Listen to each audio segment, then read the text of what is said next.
Good morning, student. Today I have start a new lesson, that is lesson number 17 from history portion, National Movement 1885 to 1918. The rise of Indian National Congress was a very important event in the history of India, but Congress was not born in a day or two or in a year or two. In fact, there was a long history behind the formation of Congress. Keeping in view the regional and provincial needs in India, many political and social organizations were founded. Following are the important ones: 1851 British Indian Association in Calcutta, 1852 Bombay Association in Bombay, and 1852 Madras Native Association in Madras. अगर हम पुराने history में देखें तो जो हमारा सबसे important political party बनी थी वो थी कांग्रेस। कांग्रेस जो थी वो सिंगल डे में नहीं बनी थी, उसको बनने में 2 या 1 साल भी लगे थे, उसको बहुत टाइम लगी थी, उसकी बहुत लॉन्ग हिस्ट्री भी है। और इसी तरह से नेशनल मूवमेंट्स मतलब हमारे देश को आज़ादी दिलाने के लिए जो मूवमेंट स्टार्ट किए गए थे वो कांग्रेस द्वारा ही फर्स्ट ऑफ ऑल थे। एंड कुछ यहाँ पे इम्पोर्टेंट इन्होंने ऑर्गेनाइजेशन भी बनाए थे जिनके ईयर और साथ में उनके नेम भी दिए हैं। Most of the members of this bodies belong to higher class. अब जिसमें पर्सन्स थे वो हायर क्लास से बिलोंग करते थे इंडिया के। This association mainly worked in their regions. Later on many more associations came into existence which were represented by the common mass. उसके बाद में कुछ और एसोसिएशन हुए जैसे 1870 में पुणे सार्वजनिक सभा, 1876 India association, 1884 Madras Mahajan Sabha, 1885 Bombay presidency association.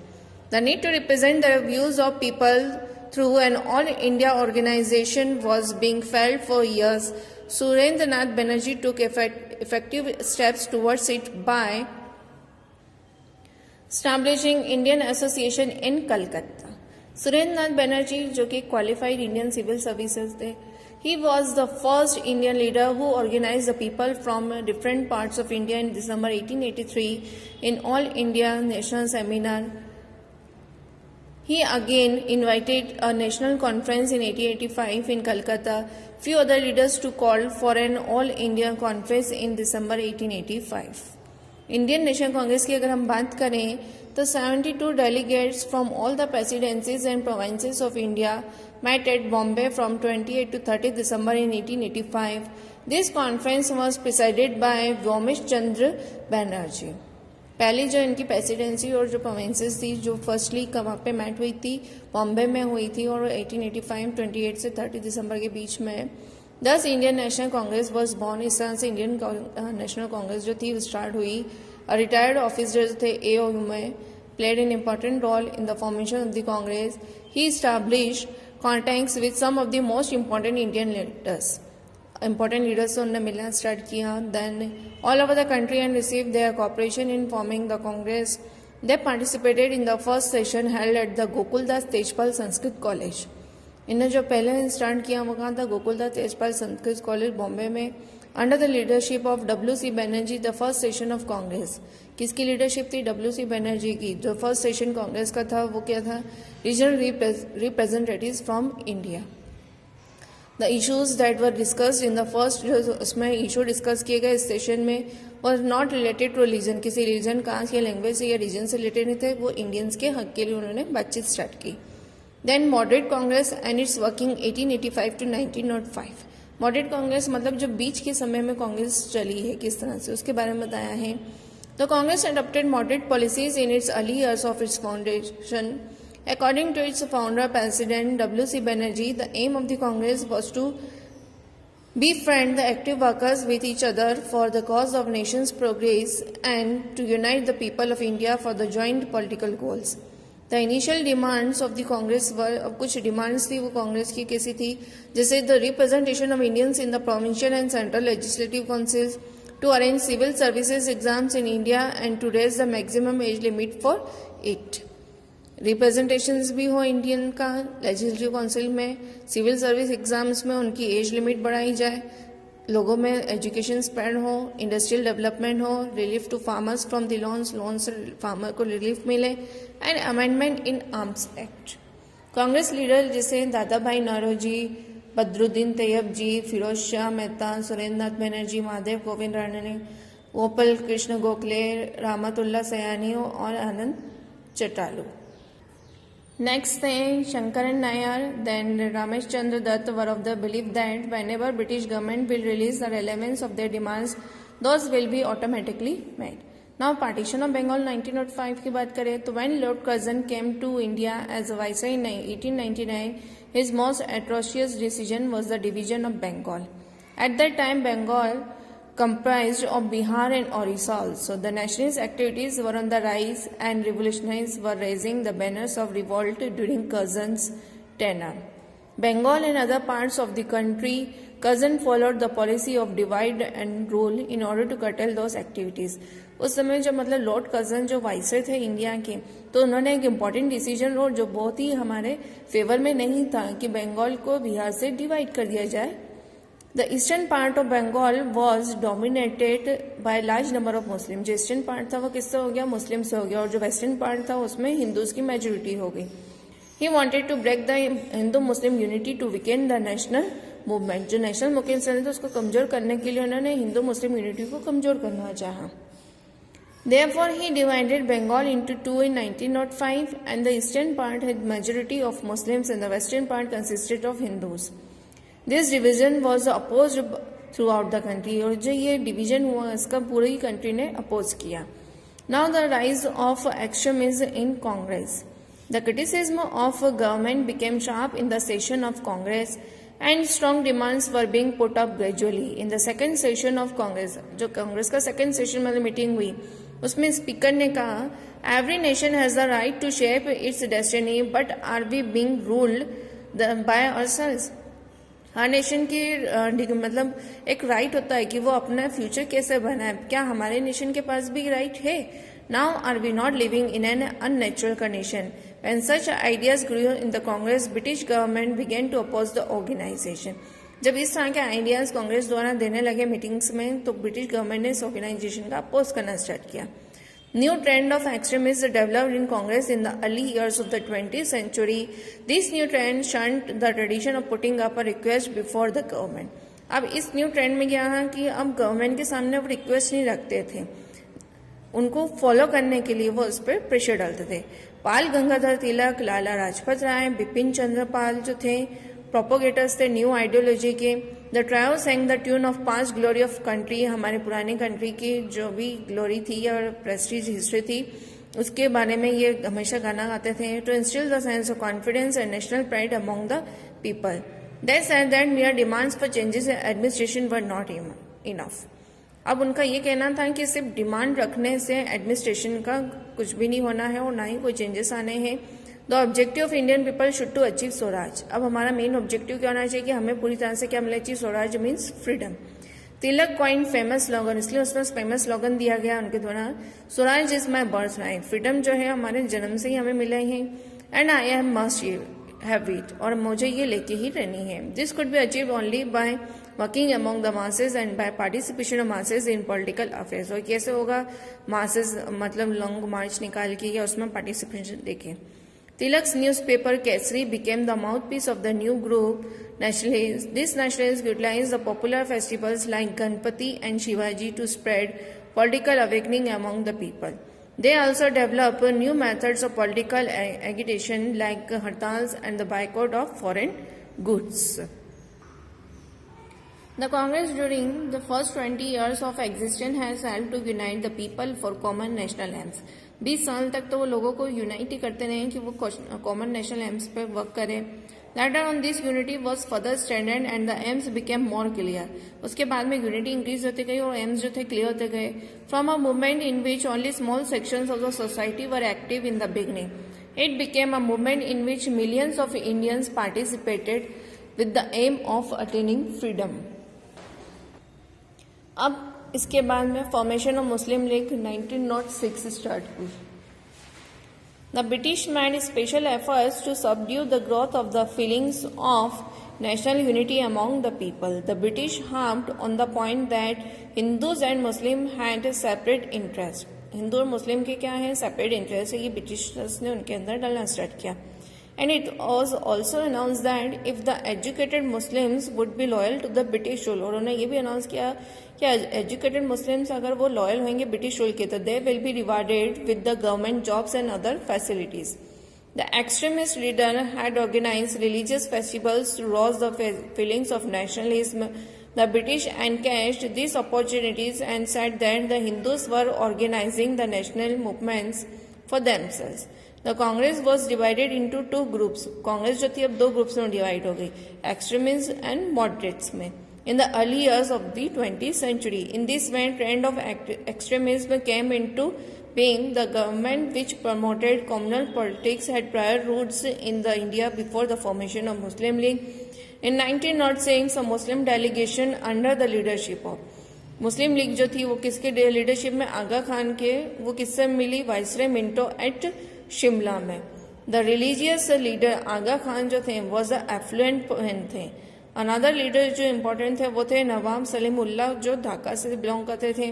Viceroy Lord Minto जो ब्रिटिशर्स थे encourage the morale of this delegation, उन्होंने इन चीज को एंकरेज किया. And emboldened by British this leaders finally founded the All Indian Muslim League, उन्होंने स्टार्ट करी दिसंबर 30, 1906 में. अब इस लीग का ऑब्जेक्टिव क्या था? Firstly, to espouse the feeling of loyalty among Muslims towards the British government and to remove any misunderstanding against the English. उनका मेन एम यही था कि ब्रिटिश गवर्नमेंट के प्रति वो लॉयल रहेंगे और जो भी मिसअंडरस्टैंडिंग थी ब्रिटिशर्स और मुस्लिम्स के बीच में से वो हटाएंगे. To announce the interests, rights and expectations of Indian Muslims before the government, maintain the goals of League and to remove any feeling of opposition against any community. Despite the loyalty of Muslim League to the British government, उन्होंने मुस्लिम league की जो बनाई थी उसकी loyalty थी British government के. Many Muslim participate in the national movement, इसके बाद भी नेशनल मूवमेंट में मुस्लिम्स ने पार्टिसिपेट किया. मौलाना अबुल कलाम आजाद, मोहम्मद अली, हकीम अजमल खान एंड मजदूर जो थे were against this leagues ideas, वो इस आइडियाज के अगेंस्ट थे. All this leaders propagated the national feelings. Abul Kalam Azad started journals, journals मतलब एक न्यूज़पेपर की तरह ही होता है, अल हिलाल नाम था. और मौलाना मोहम्मद अली जो थे उन्होंने न्यूज़पेपर स्टार्ट किया जिसका नाम था कामरेड इन इंग्लिश एंड हमदर्द इन उर्दू. अब कांग्रेस जो थी वो स्प्लिट हुई दो से पार्ट्स में. 1907 सूरत सेशन में हो गई थी. द डिफरेंस जिसे क्रिएट हो गया था मॉडरेट्स एंड एक्सट्रीमिस्ट के बीच में became sharp gradually. In 1906 Dada Bhai Naoroji efforts temporarily put an end to the growing differences. Dada Bhai Naoroji के एफर्ट्स थे कि वो इनके डिफरेंस खत्म करें. But in 1907 the Surat session of Congress fail to see the moderates and extremist on one forum. Raj Bihari was elected president in that year. The extremists wanted Bal Gangadhar Tilak as their president. This created difference between two groups. दो groups में difference create किया and ultimately Tilak and his followers जो थे वो कांग्रेस से अलग हो गए. Despite of this, Tilak drew honor as before and was busy in propagating his fiery ideas. Finally, in 1907, the Congress split in two parts. दो parts में divide हो गई थी. The repression against extremists intensified. Lala Rajpat Rai was arrested and was deported to Burma in early 1907, though he was released later in the end of the year. In 1908, Tilak को भी arrest कर लिया गया and deported to Burma for 6 years. अब इसके बाद में गांधी जी की एंट्री हुई. Emergence of Gandhi ji. The greatest leader of the Indian people in the new phase of their struggle for freedom, जो नया एक पीपल थे, जो नए एक उमंग लेके आए थे इंडियंस में, वो थे Mohandas Karamchand Gandhi. He entered the Indian politics, उसी तरह से उन्होंने अपनी इंडियन पॉलिटिक्स में एंट्री ली. During the First World War Gandhi ji led the people of Indian in the struggle for freedom for nearly 30 years. He was popularly known as Mahatma Gandhi. उनकी अगर हम अर्ली लाइफ की बात करें तो he was born on 2 October 1869 at Porbandar in Gujarat. After completing his studies in England, Gandhi ji went to South Africa as a lawyer. During his stay in South Africa he fought against the oppression committed by the white rulers against the non whites. उन्होंने सफेद और मतलब काले और गोरों के बीच में जो डिफरेंस था उसके लिए फाइट किया था साउथ अफ्रीका में. It was during this period he developed his own method of fighting. उन्होंने एक नया अपना मेथड स्टार्ट किया था जिसका नाम था सत्याग्रह. The people resorting to Satyagraha were ready to undergo any hardships and sufferings, even imprisonment. It was basically a non-violent movement of fighting against oppression. किसी भी युद्ध या स्ट्रगल करने के लिए जरूरी नहीं कि हम हथियार यूज करें, उनका एक एम ये था कि हम सत्याग्रह भी ले सकते हैं, मतलब शांति से भी लड़ाई कर सकते हैं। Now Champaran, Ahmedabad and Kheda movements. At the start of 1917 and 1918, Gandhiji led 3 movements in Champaran, Ahmedabad and Kheda, Gujarat. These movements were for the local economic demands. In the beginning of 19th century, the white rulers made a pact with the peasants which made it mandatory for the peasants to cultivate indigo plants on 1/3 of their land. This was called Tinkhatia system. The British oppressed the Indian indigo planters in Champaran. In 1970, Gandhiji went to Champaran to relieve the peasants of this oppression. He was ordered to leave Champaran, but he defied the British orders. He forced the government to inquire into the injustices committed against the indigo planters and to put an end to this oppression. In 1918, he helped the textile workers. जैसे उन्होंने farmers की help की Champaran movement के through, वैसे ही अब उन्होंने किसमें textile workers की भी हेल्प की अहमदाबाद में, peasants of Kheda to get justice. The textile workers were demanding a rise in their wages. Textile workers चाहते थे कि वो अपने वेजेस में इंक्रीजमेंट हो उनके, एंड द पीजेंट्स जो थे वो खेड़ा के, वो चाहते थे कि क्रॉप फेलियर के कारण उनसे रेवेन्यू कलेक्शन ना हो। The movement of Champaran, Bihar, Ahmedabad and Kheda, Gujarat की बात करें, provided opportunity to test the methods of Gandhiji and brought him more closer to the people of India. Now अगर हम बात करें सोशल रिफॉर्म्स की गांधी जी के लिए, तो Gandhi ji made the social reforms an integral part of the nationalist movement. In the field of social reforms, he devoted himself to the fight against inhuman practice of untouchability. Millions of Indians led lives of humiliating degradation because they were considered as untouchables. His another major contribution was in the field of cottage industry. He told the people that charkha was the source for emancipation of the rural people. Charkha became an important symbol of these emphasis on village industries which generated employment. He devoted his life for the unity of Hindu-Muslim and he considered communism as anti-national and inhuman. He made efforts to attain freedom following the path of truth and non-violence. अब इसके बाद में home rule women start किया गया। Mrs any Besant जो थी वो India I थी 1893 में and became the leader of Theosophical Society. Tilak जो थे रिटर्न हुए थे बर्मा से 6 years बाद इन 1914, उन्होंने आते ही कांग्रेस को ज्वाइन कर ली। In the month of April in 1916 में बाल गंगाधर तिलक एंड इन सितंबर में Annie Besant founded Indian Home Rule League respectively and both aim to achieving self governance for Indians, और दोनों का एम यही था कि इंडियंस के हाथ में गवर्नमेंट आए। Speaking on the significance of the movement, Bipin Chandra Pal ने लिखा है, the major achievement of the Home Rule movement was the making of fierce fighters for the nationalist movement. इसका मेन एम यही था कि हम एक फियर्स फाइटर्स को स्टैब्लिश करें। The different members of the society जो थे पंडित मोतीलाल नेहरू, चितरंजन दास, तेज बहादुर सप्रू, रामास्वामी अय्यर थे। ऑपरेशन की अगर हम बात करें इसमें Tilak and Besant both popularise the Home Rule movement. Their oratory skills influenced the masses and restless British government followed suppressive measures to curb the influence of the two leaders and the British opposed the nationalists with an iron hand. Britishers ने इनका पूरी तरह से विरोध किया और इस तरह से ये ऑपरेशन चलता था। तो this was the lesson and PDF will be sent to you.